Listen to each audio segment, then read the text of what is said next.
Salam pemirsa, berjumpa lagi bersama saya dalam pembahasan buku renungan kita yang judulnya Agama yang Bersinar. Buku renungan ini menyuguhkan kepada kita suatu cara yang lebih baik, menyingkapkan kepada kita suatu kehidupan yang lebih sederhana dan lebih manis. Semua pembaca akan penuh dengan kegembiraan dan kesukaan, bersinar menyinarkan kasihnya dimanapun kita berada. Ya, suatu ajakan yang begitu indah bagi kita. Pada saat kita mempelajari firman Tuhan, bukan saja kita mempelajari, bukan saja kita hanya berteori, tetapi bagaimana kita mempraktekkan akan karakter Kristus di dalam kehidupan kita masing-masing.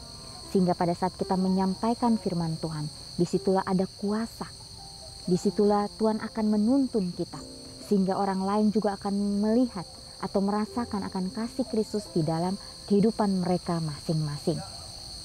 Dan pada saat ini saya mengundang akan seluruh anggota keluarga dan saudara-saudara semua. Kita dapat berkumpul bersama-sama.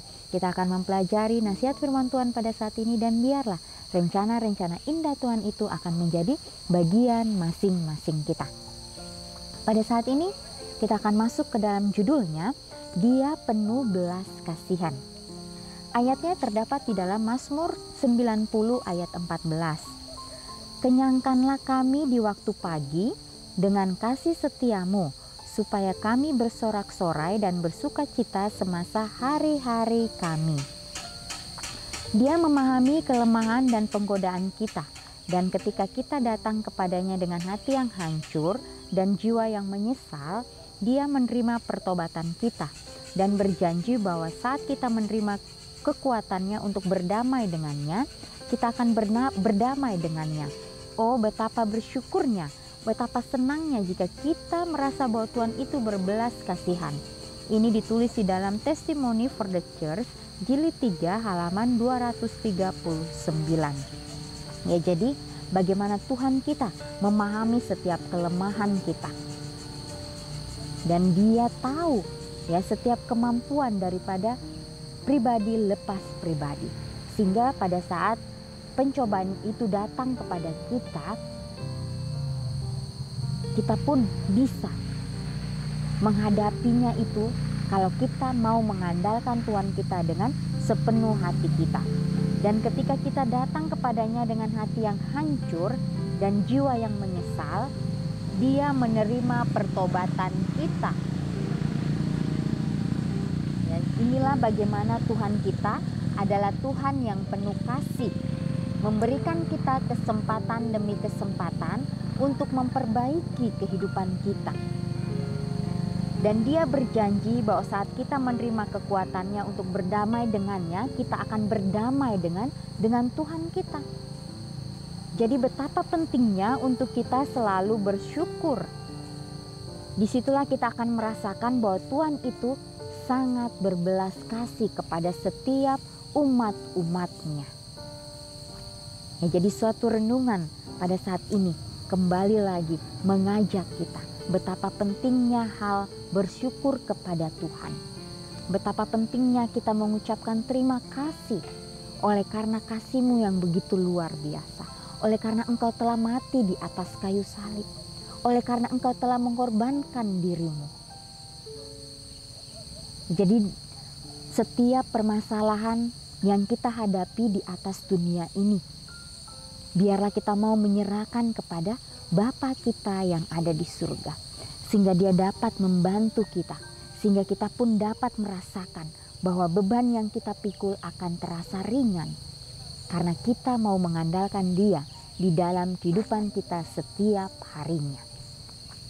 Dan di sini juga dikatakan, seharusnya tidak sulit mengingat bahwa Tuhan menginginkan kita untuk meletakkan masalah dan kebingungan kita di kakinya dan meninggalkannya di sana.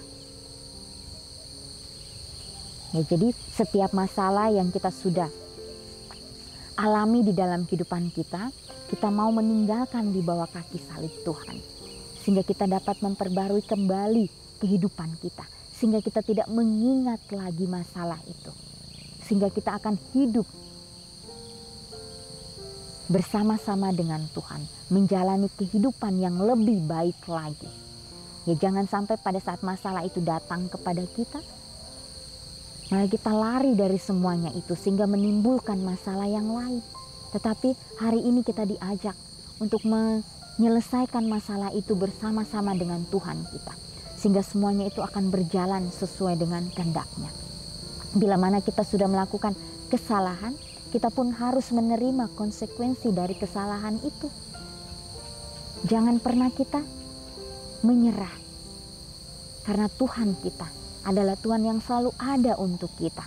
Dia akan membantu kita untuk menyelesaikan itu. Ya, karena betapa pentingnya untuk bekerja bersama-sama dengan Kristus, sehingga kehidupan kita akan merasakan damai itu walaupun kita berada di masalah yang besar sekalipun, yang tersulit sekalipun. Dia akan membantu kita.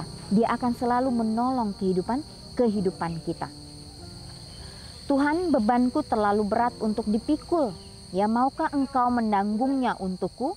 Dan dia akan menjawab, aku akan mengambilnya dengan kasih dan kebaikan abadi. Aku akan mengasihimu. Aku akan menanggung dosamu dan memberimu kedamaian. Engkau sangat berharga, karena aku telah membelimu dengan harga darahku. Engkau adalah milikku. Kemauanmu yang lemah akan kukuatkan. Penyesalanmu atas dosa akan kuhapus. Responlah panggilan belas kasihan Tuhan dan katakan, Saya akan percaya kepada Tuhan dan akan dihibur. Saya akan memuji Tuhan karena murkanya telah surut. Saya akan bersukacita di dalam Tuhan yang memberikan kemenangan. Ini ditulis di dalam Testimony to Ministers halaman 519. Ya, jadi bagaimana Tuhan kita mengajak masing-masing kita untuk menyerahkan beban kita, untuk mau meninggalkan semua keluh kesah kita, meninggalkan semua kekhawatiran kita, keraguan kita. Kita serahkan itu kepada Tuhan, sehingga Dia akan memberikan kita suatu jalan yang terbaik di dalam kehidupan kita. Dikatakan Tuhan akan menanggung dosamu dan memberimu kedamaian.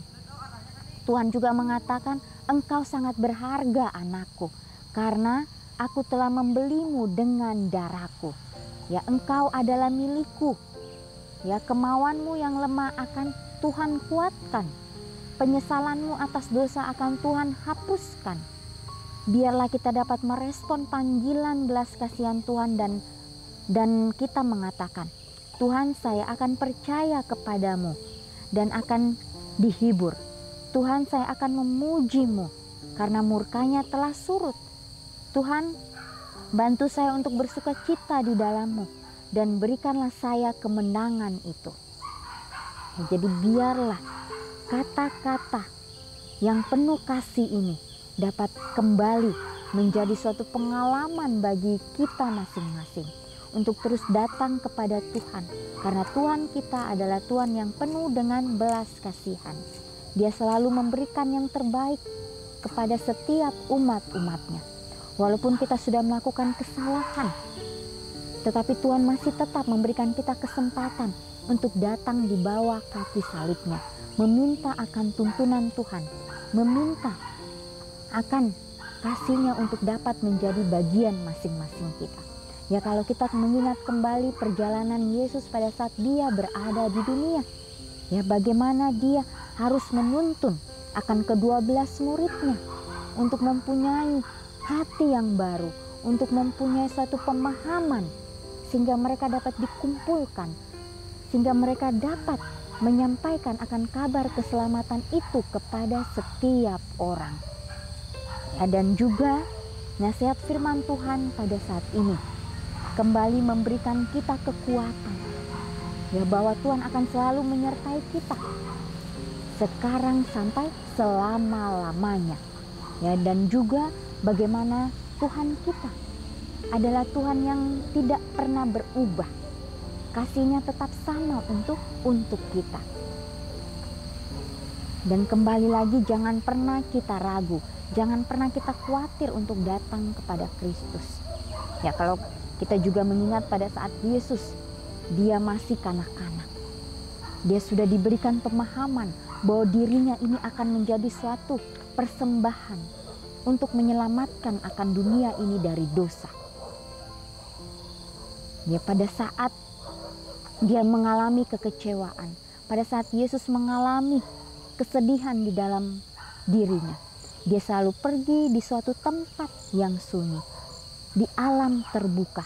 Disitulah dia berkomunikasi dengan Bapaknya, dan disitulah Bapaknya memberikan dia kembali kekuatan, memberikan kembali dia penghiburan untuk tetap terus berada di dalam misi yang dia akan jalani di dalam kehidupannya. Inilah bagaimana Yesus memberikan kita suatu teladan untuk tetap teguh di dalam prinsip-prinsip kebenaran itu. Ya, karena kita tahu bersama, saat ini kita hidup di detik-detik kedatangan Tuhan. Kita harus terus berjaga-jaga, kita harus terus waspada, karena si jahat itu mengaum-ngaum seperti singa. Dia akan menerkam setiap mangsanya kalau mereka lengah, kalau mereka tidak berpegang teguh di dalam kebenaran firman Tuhan. Biarlah nasihat firman Tuhan pada saat ini kembali lagi mengingatkan kita, memberikan kita kekuatan, memberikan kita suatu semangat yang baru untuk terus menjalankan kehidupan kita hari demi hari, untuk mau dituntun oleh prinsip-prinsip kebenaran ini. Inilah nasihat firman Tuhan saat ini. Biarlah hari ini kita boleh mengambil komitmen kita masing-masing untuk terus datang kepada Tuhan, menyerahkan kehidupan kita, sehingga kita dapat dibentuk sesuai dengan kehendak-Nya. Biarlah dimanapun kita berada, baik itu di tempat kerja kita, baik itu di lingkungan masyarakat, baik itu di dalam keluarga kita, baik itu di dalam jemaat kita, biarlah kita mau menciptakan akan roh perdamaian, sehingga kita boleh bergandengan tangan satu dengan yang lain untuk terus menjalankan akan kebenaran firman Tuhan. Ya, terus menguatkan satu dengan yang lain untuk terus memandang kepada Kristus.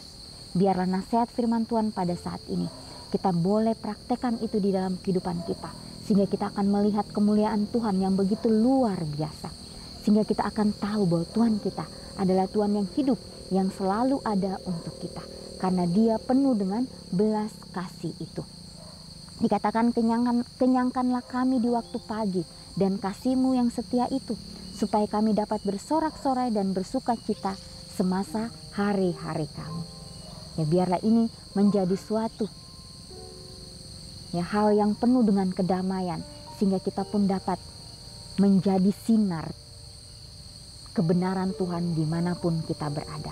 Ya pemirsa, inilah nasihat firman Tuhan pada saat ini. Biarlah kita mau terus datang kepada Tuhan, menyerahkan kehidupan kita sepenuhnya hanya kepada Tuhan, sehingga kehendak-Nya itu boleh kita jalankan di dalam kehidupan kita. Kita akan berjumpa lagi di kesempatan yang berikutnya, dan Tuhan memberkati.